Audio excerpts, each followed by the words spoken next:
நான் வந்து கேட்டேன், வெற்றி என்ன பண்ணுறீங்க வெற்றி, சரியாக தூங்குறீங்களா அப்படின்னு கேட்குறேன். வெற்றி நானும் ஒன்றா வேலை செஞ்சோம், கதிர்ட்டு ஒன்றா வேலை செஞ்சேன். என்னுடைய நண்பன் இப்படி இருக்குது, வாடிவாசல் எப்படி வரணுன்னு, ராஜா நல்ல வேலை பேசுனீங்க இந்தங்க அப்படின்னு வாடிவாசலுடைய அந்த நாவல்லேருந்து அவன் திரைப்படமாக போடும் அந்த அந்த அந்த பகுதியை எனக்கு சொன்னான். நண்பர்களே, இந்தியாவில் பழைக்க போகிற இன்னொரு மிகச்சிறந்த படைப்பாக நான் அதை பார்ப்பேன். அந்த வாடிவாசல் அவ்வளோ பெரிய ஹிட் ஆகும். எக்ஸ்ட்ராடனரி ஆக்டர் வந்து சூர்யா. நிறைய பேர் வீட்டிலே உட்காந்து படங்கள் பார்க்குறீங்க. வீட்டில் உட்காந்து எப்படி படம் பார்க்க முடியும்? வெங்காயம் வெட்டிக்கிட்டே படம் பார்ப்பீங்களா? இல்லை புருஷனை திட்டிக்கிட்டே பார்ப்பீங்களா படத்தை? இல்லை பொண்டாட்டி திட்டிக்கிட்டே பார்ப்பீங்களா?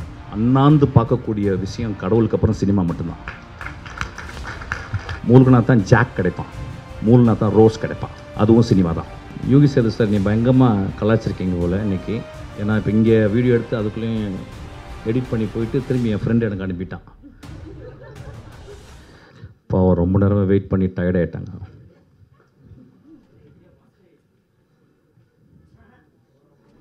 தேங்க்யூ. ஏப்பா பின்னாடி 2 பேருக்கு பிரச்சனையா? பேசிக்கிட்டே இருக்கீங்க. ஓகே, மாலை வணக்கம். ரொம்ப நேரம் பேச முடியாது, பயங்கர டயர்டாக இருக்குது. யோகி சேது சார், நீ பயங்கரமாக கலாச்சிருக்கீங்க போல் இன்றைக்கி. ஏன்னா இப்போ இங்கே வீடியோ எடுத்து அதுக்குள்ளேயும் எடிட் பண்ணி போயிட்டு திரும்பி என் ஃப்ரெண்டு எனக்கு அனுப்பிட்டான். சேர்த்து சினிமா ஒன்று தான் இருக்குது. எல்லா பீத்தோவன், ஷூபர்ட், ரஹ்மானினோவ், ஷஸ்டகோவிச் எல்லாத்தையும் இளையராஜா தலைக்கில் வச்சுருக்காரு. எல்லா ஃபோட்டோகிராஃப்ஸு, எல்லா பெஸ்ட்டு விஷுவலையும் பிசி ஸ்ரம் ஸ்கூலில் வந்த அந்த அந்த அந்த அந்த அந்த சினிமாட்டோகிராஃபர்ஸ் தலையில் வச்சுருக்காங்க. எல்லாருமே மிகச்சிறந்த டைரக்டர்ஸ். வெற்றிமாறன் வந்து நான் 3 நாளுக்கு முந்தைய பேசினேன். இது ஒரு முக்கியமான இதுவாக நான் பதிவு பண்ணணும்னு வச்சுக்கிறேன்.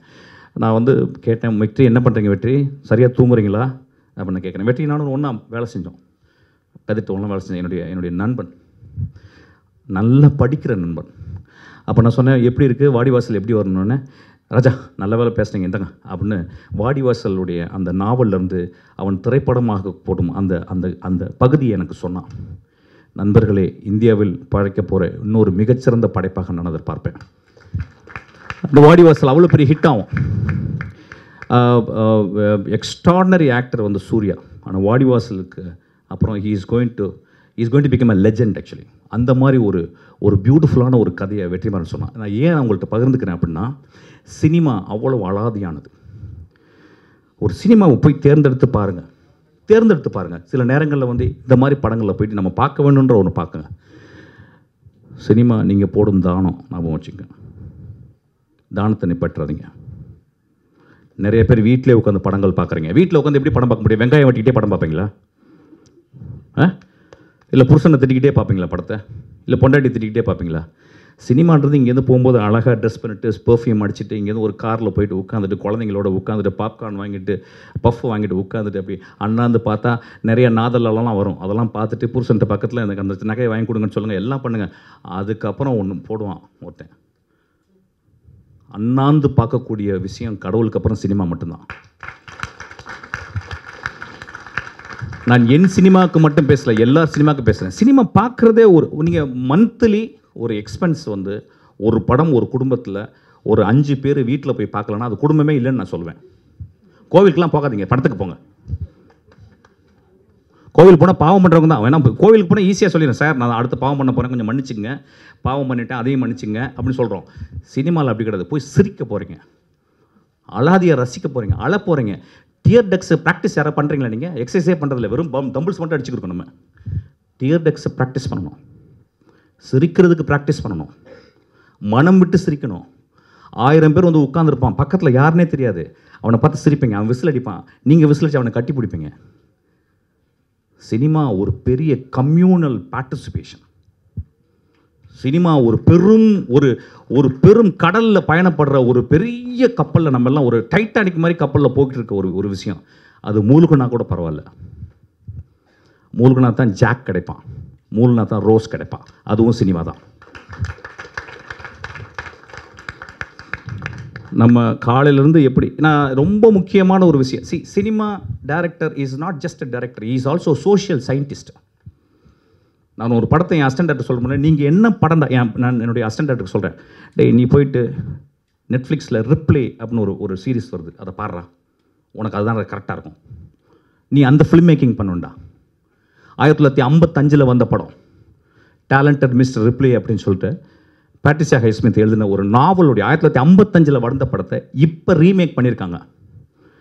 சினிமாவுக்கு வர்ற அசிஸ்டன்ட் டைரக்டராக வர்ற ஆசைப்படுறவங்க ஷார்ட் டிவிஷன்ஸ்னால் என்னன்னு சொல்லிட்டு அந்த சீரியஸ் போய் பாருங்கள். ரிப்ளி அப்படின்ற ஒரு சீரீஸ். அந்த படம் வந்து ஒரு கெட்டவனை பற்றி, அது 8 எபிசோட் எடுத்துருக்கேன். கெட்டவனை பற்றி, கெட்டவன் கெட்டதை செஞ்சுக்கிட்டே இருக்கான், அவன் மனசாட்சி உறுத்திக்கிட்டே இருக்குது. கடைசியில் எப்படி முடியுதுன்னு பாருங்கள். வாழ்க்கையினுடைய ஐரனியை அதில் பார்க்கலாம். அதோடைய ஒன் ஆஃப் த பெஸ்ட் ஃபார்மாக நான் பார்க்குறேன். இப்போ நான் பார்த்த எக்ஸ்ட்ராடனரி. இப்போ ஒன்றும் இல்லை, இப்போ வந்து மஞ்சுமால் பிரதர்ஸ் வந்து இவ்வளோ பெருசாக ஓடுறதுக்கு, மஞ்சுமால் பாய்ஸ் இந்த படம் ஓடுறதுக்கு காரணம் என்ன? ஒரு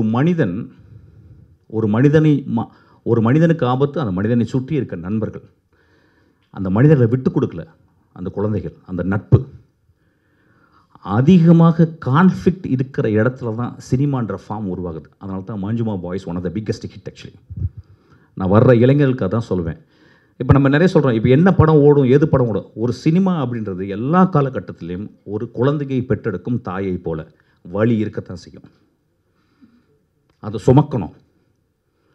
ஸோ வர்ற ஜெனரேஷன்ஸ் எப்பொழுதுமே சினிமா பார்த்து இப்போ என்ன ட்ரெண்டில் இருக்குது அதை பற்றி கவலைப்படாதீங்க. நீ உண்மையாக கதை சொல். உண்மையாக கதை சொல்லணும்னா என்ன? உண்மையாக சினிமா கற்றுக்க. நிறைய பேர் சார் நான் சின்ன வயசுலேருந்து படம் பார்ப்பேன், அது வந்து ஒரு காரணம் இல்லை சினிமா பண்ணுறதுக்கு. நீ சின்ன வயசுலேருந்து எல்லாருமே, எங்கள் அப்பா பார்க்குறாரு, எங்கள் தாத்தா பார்க்குறாரு, எங்கள் பாட்டி பார்க்குறாரு, எல்லாருமே பார்க்குறோம், பார்க்காதவங்க இல்லை. ஆனால் சினிமாவை செய்ய வருபவன் ஒரு 1000 பேர் தியேட்டருக்குள்ள வரான் அப்படின்னா, 1000 பேர் அண்ணாந்து பார்க்குறாங்க அப்படின்னா, அந்த 1000 பேரோட அறிவாளியாக அந்த 2.5 மணி நேரத்தில் இருக்கணும் அந்த டேரக்டர். அது ரொம்ப முக்கியம். அப்போ 1000 பேர் அண்ணாந்து பார்க்கறதுக்கு அந்த படத்தில் வந்து இதுவரை நான் பார்க்காத காட்சி, இதுவரை நான் கேட்காத கதை, இதுவரை நான் யோசிக்காத விஷயங்களை சினிமாவில் சொல்லணும்னு கேட்குறான். அதனால தான் 150 ரூபா கொடுக்குறாங்க. So cinema was most challengeable thing. நான் தான் சொன்னேன், நான் எப்பயுமே சொல்லுவேன், ஒரு அசிஸ்டன்ட் டைரக்டர் சினிமாக்குள்ளே வரான், ஒருத்தன் டான்ஸராக சினிமாக்குள்ளே வரான், ஒரு மியூசிக் டைரக்டர் ஒருத்தன் சினிமாக்குள்ளே வரான் அப்படின்னு சொன்னால் அவன் ஏற்கனவே கடவுளால் ஆசீர்வதிக்கப்பட்டவன். அவன் ரொம்ப ஈஸியாக போயிட்டு நான் வந்து அந்த வேலை செஞ்சுக்கிறேன், இந்த வேலை செஞ்சுக்கிறேன், ஈஸியாக போயிட்டு காலையில் 5 மணிலேருந்து நான் காலையில் 8 மணிலேருந்து நான் சாயங்காலம் 5 மணி வரைக்கும் ஒரு வேலை பண்ணேன்னு சொல்ல. நான் இறந்து போகும் வரை நான் சினிமாவில் எதாவது படைக்கணும்னு ஆசைப்படுறேன். சினிமா மட்டும்தான் படைத்தலுக்கு உரியது. அதனால தான் சினிமாக்காரன் கடவுள்னு சொல்லுவாங்க. ஸோ சினிமாவை பார்ப்பவர்களும் ஒரு பெரிய கடமை இருக்குது. ஸோ சினிமாவில் நீங்கள் பார்க்க வரீங்க, நான் சொல்லுவேன் ஆக்சுவலாக சிவன்னா யாருக்கு தெரியும்? நம்மளுக்கு சிவன்னா நம்ம சிவாஜி மட்டும்தான் சிவன்னு தெரியும். திருவிளையாடலில் நம்ம சிவனை எப்போ பார்ப்போமான்னு எனக்கு தெரியல ஆக்சுவலாக. ஆனால் நம்ம சிவாஜியை நம்ம திருவிளையாடலில் பார்த்துருக்கோம்.